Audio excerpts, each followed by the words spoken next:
Greetings, people of the internet. My name is Scott with Serkworks Art Labs, and this is the underground laboratory where I create robots, aliens, zombies, and other imminent threats to humanity. But today, we're going to talk about a little thing called pitch timbre. Now, pitch timbre is something that's new this year through the month of September, and it's started by Jason Brubaker, who, if you're not familiar with, is the author of these fine books, Cithra and Remind. I suggest you check him out. Go to his YouTube page. I will put a link in the description. And so, yeah, he's asking people to submit their pitches for their comic books, and he's showing them on his channel. And that's really awesome because if you know me, you know I'm all about the pitch. And I've worked really hard to kind of hone mine, make it nice, make it sweet, make it short, make it so you're going to want to buy my book. But anyway, that's what we're going to do today. We're going to talk about pitches. Really important because unfortunately a lot of you people are doing it wrong. So I'm not going to suggest that my way is the perfect way to do it, but it's definitely going to give you some ideas and get you on the right track so you can get those pitches down and, you know, start selling them books. All right. So again, check out Jason's channel. I'm actually going to put my pitch on this video so you can check it out. But there's still a bunch of stuff on there and a lot of other people doing some cool pitches. But I want to, like I said, I want to show you how to do your own awesome pitch. So let's get to it.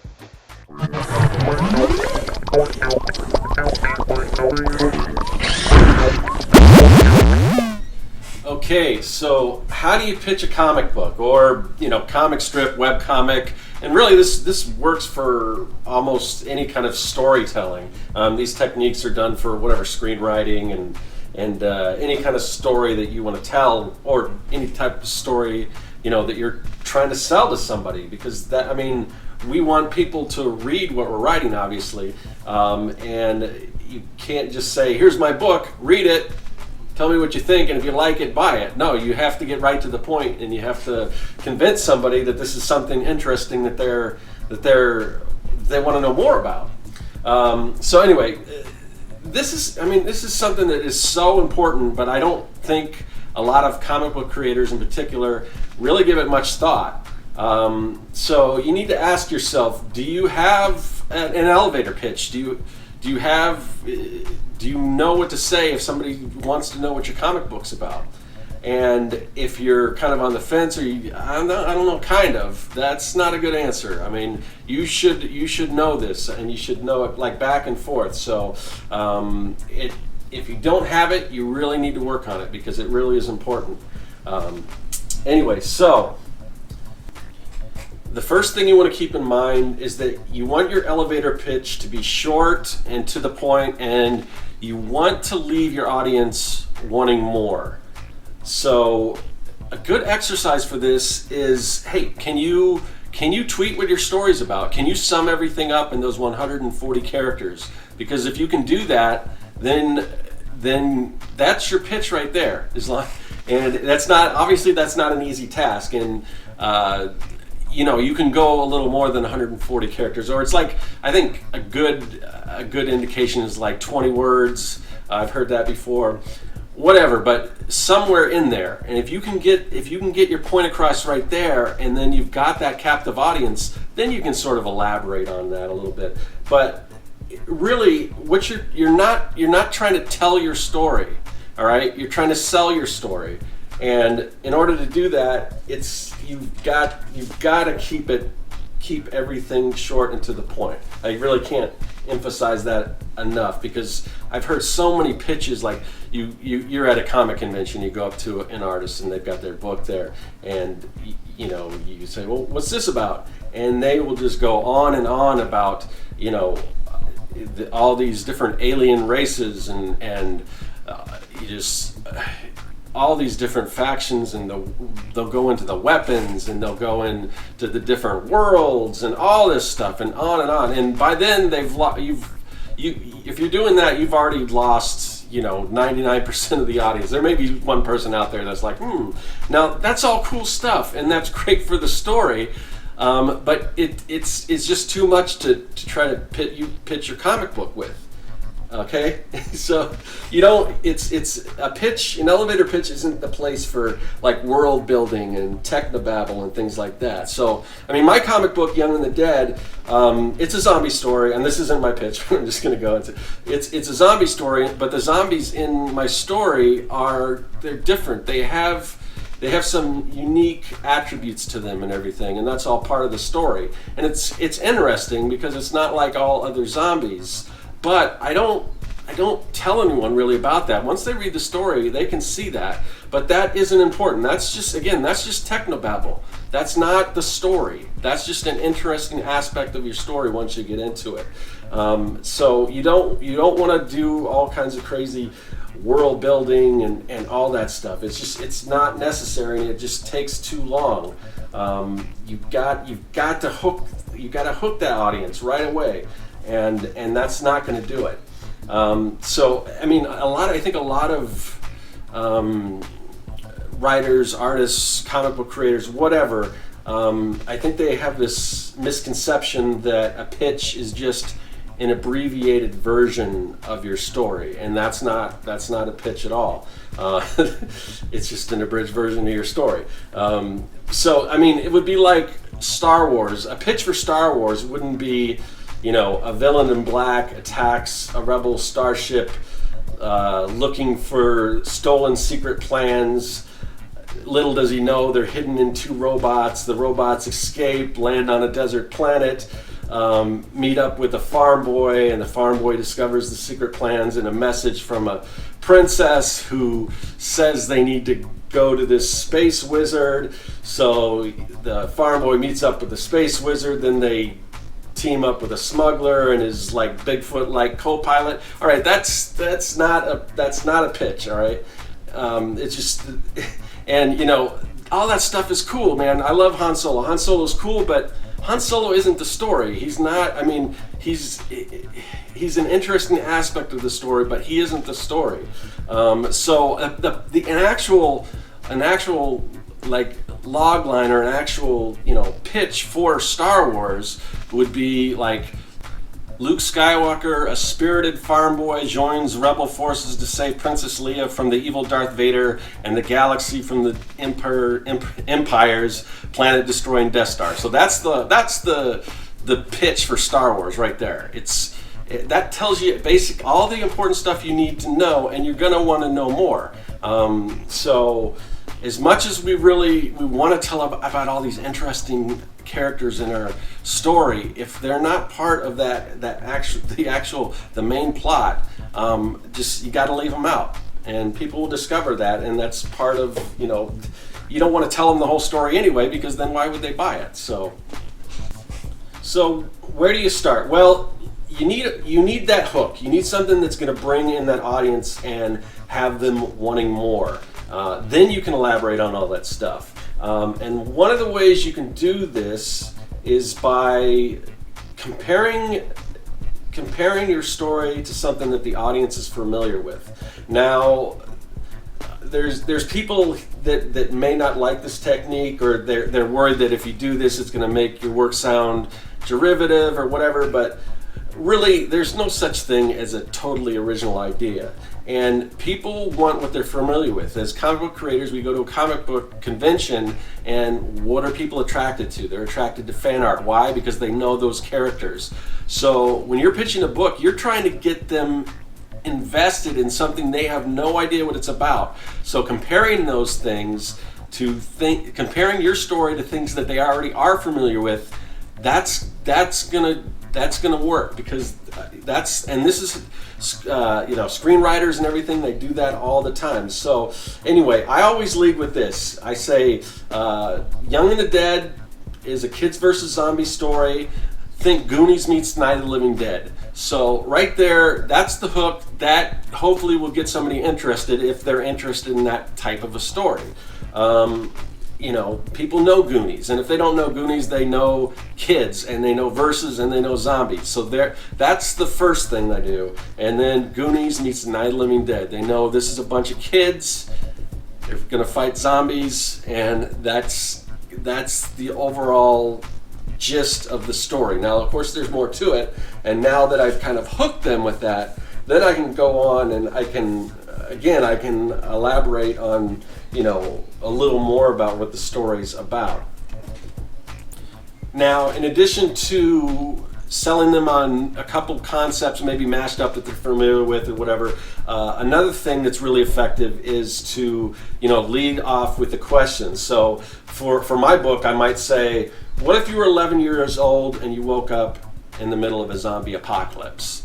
That puts you right in the middle of the story. That's a question, and questions beg answers, and it's something you think about, and you're like, that's interesting. I'd like to know more about that. So those are a couple different ways you can hook your audience. Really, anything that's going to draw them in, and draw them in quickly. Once you do that, then we can go on and we can really get a little bit deeper. Again, we don't want to tell our story, we want to sell our story. So to sell our story, we definitely want to get right to the point of our elevator pitch. And the whole idea of an elevator pitch, if you guys aren't familiar, it's the way it got its name is if you're in an elevator, you've got, say, however many floors you're going up to sell your concept to the person with you on the elevator before you get there. That's the amount of time you have. So that's where the elevator pitch comes from. Now, there's a few different ways you can do that. One really interesting way is it's known as the Pixar pitch, and this is you can look it up online. There's a blog post. It was brought to everyone's attention by Emma Coates, who is a Pixar storyteller. But the way all Pixar movies are, it's 3 steps. The first one is, and you got to ask yourself these questions, or I guess they're not actually questions, but this is the formula here. So 1, once upon a time there was. 2, every day. 3, one day. 4, because of that. 5, because of that. And 6, until finally.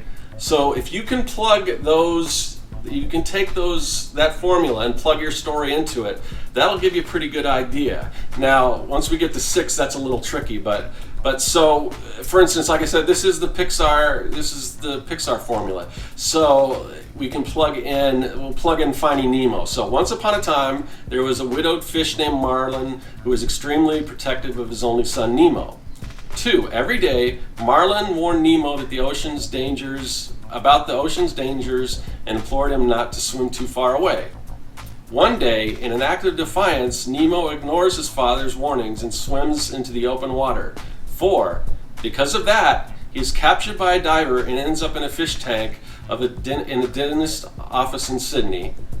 And then 5, again, because of that, Marlin sets off on a journey to recover Nemo, enlisting the help of other sea creatures along the way. And 6, until finally, Marlin and Nemo find each other and reunite and learn that love depends on trust. So and I'm just, of course, if you didn't guess, I'm just reading this off of the website.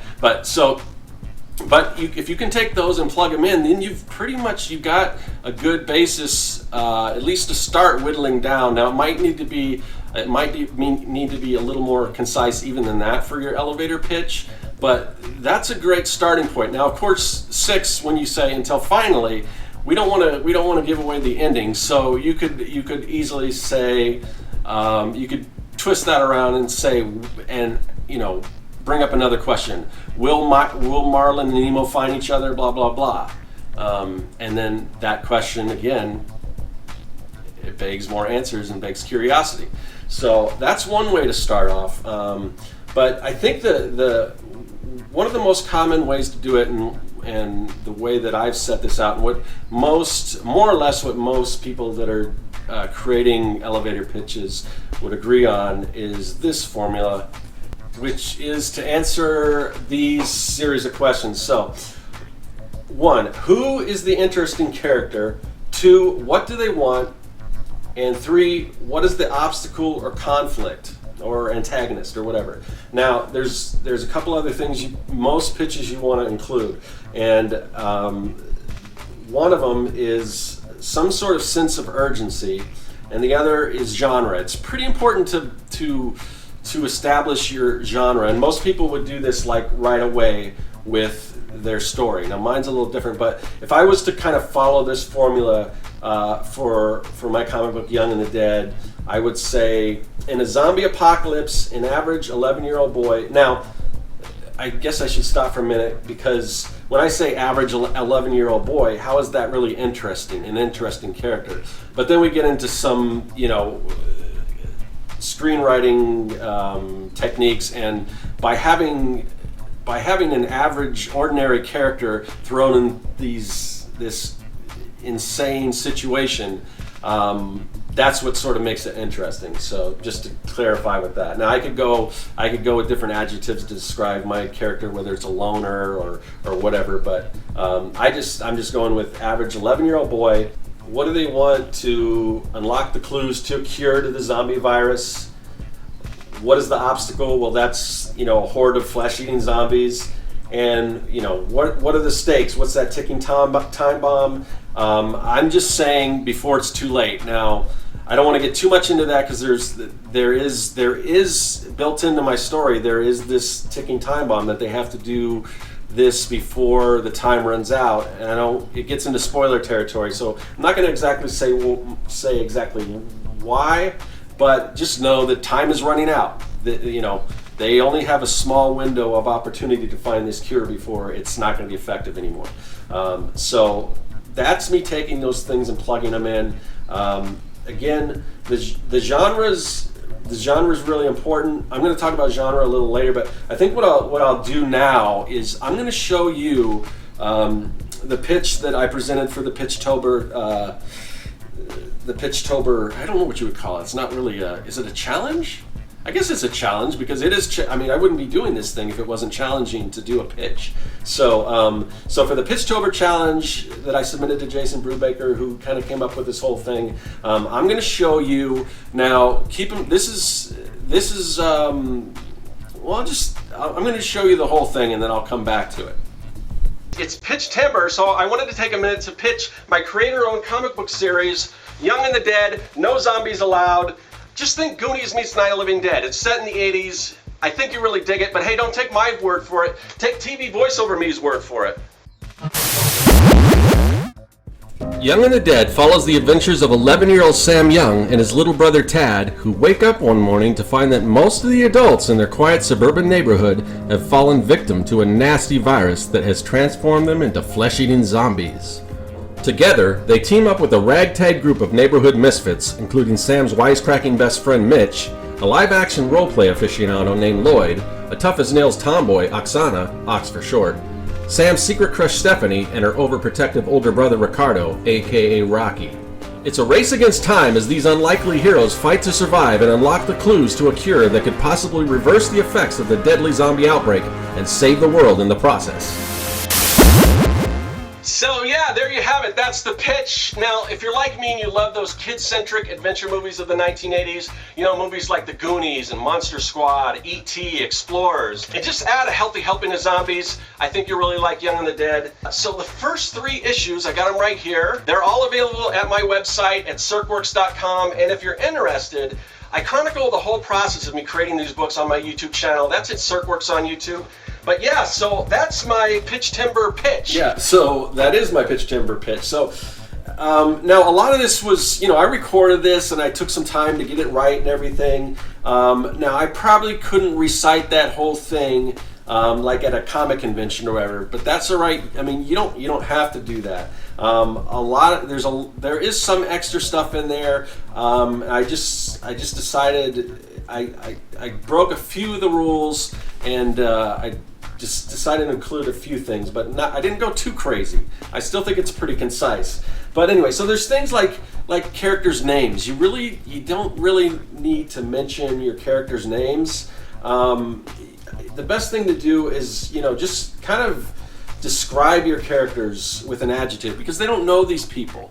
I kind of decided to include some names, especially because I started off with my main character, and his name's Sam Young. And the reason why I mentioned that more than anything was just because the comic book's Young and the Dead, and there's sometimes a misconception that it's young, like these are young kids, which is sort of a, there's sort of a double meaning there, but it really is, it's his story. So it's not, and some people say the Young and the Dead, but it's not the Young and the Dead because it's the name of that's the main character's name is Young.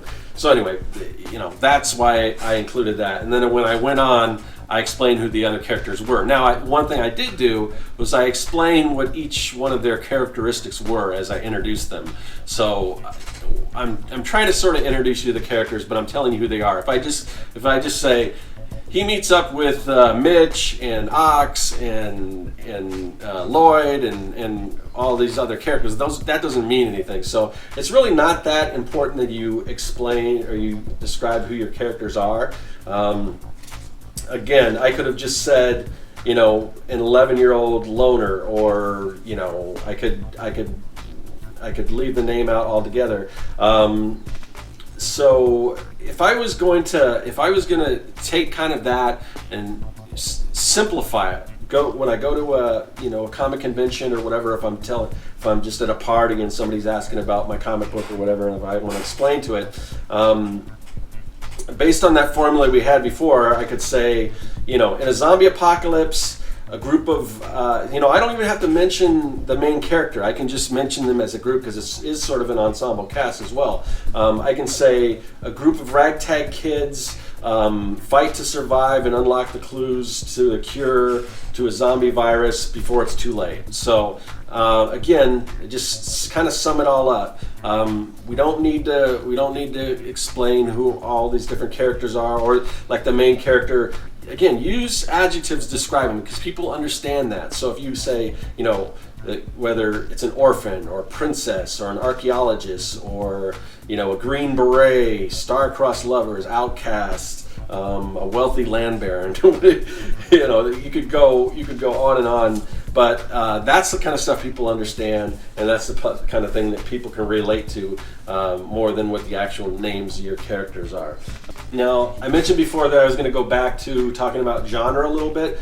Genre is pretty important when it comes to delivering your pitch because it sets the world. It lets people know right off the bat what kind of story this is, because there's so many different types of stories that it's good to kind of introduce that genre. Now, in my case, again, I sort of broke the rules a little bit. I didn't lead with the genre just because, I don't know, it just seems like there's so many zombie stories out there. Well, I guess I do kind of, in a way, I do kind of lead with that. But I don't say in a zombie apocalypse. I usually start off by, it's a kids versus zombie story set in the 80s. That's the genre, because that's more, to me, that's more than just zombie apocalypse. It harkens back to, those kid adventure movies of the 1980s, kids versus, zombies. We know there's zombies involved. So to me, that sort of adds a little more originality to it, because there are certain genres that just, they kind of, when people are pitching it to you,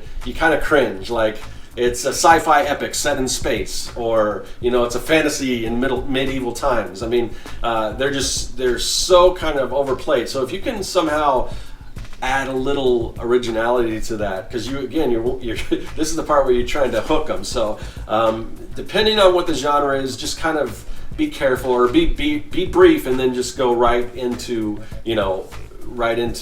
the important thing about your story. Anyway, so hopefully a lot of this stuff helped.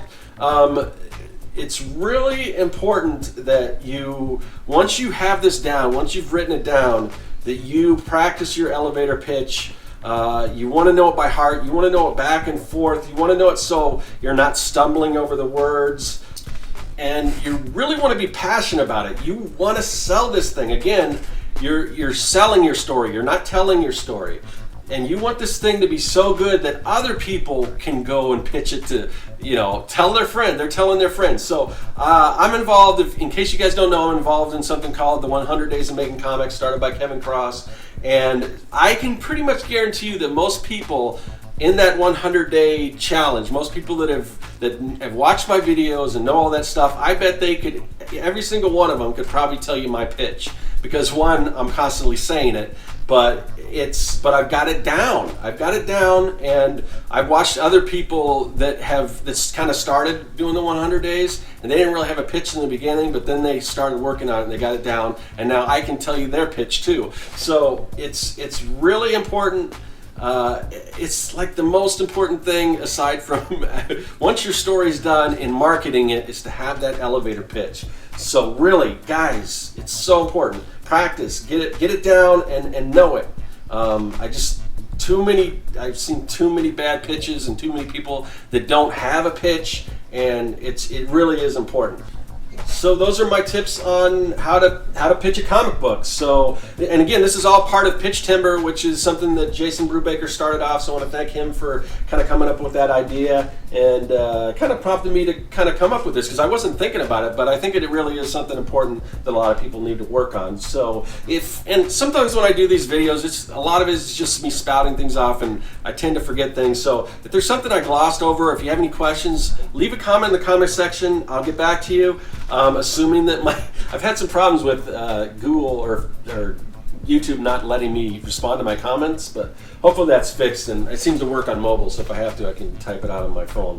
But anyway, also leave your pitches. If you've got a great concise pitch, I'd love to hear it. Leave it in the comments section. I want to hear your guys' pitches. So before I go, I want to leave you with this. This here is an elevator pitch for a movie. You tell me what it is, and if you can't guess it, I'll tell you what it is. It's okay. So here we go. Transported to a surreal landscape, a young girl kills the first person she meets, then teams up with 3 strangers to kill again.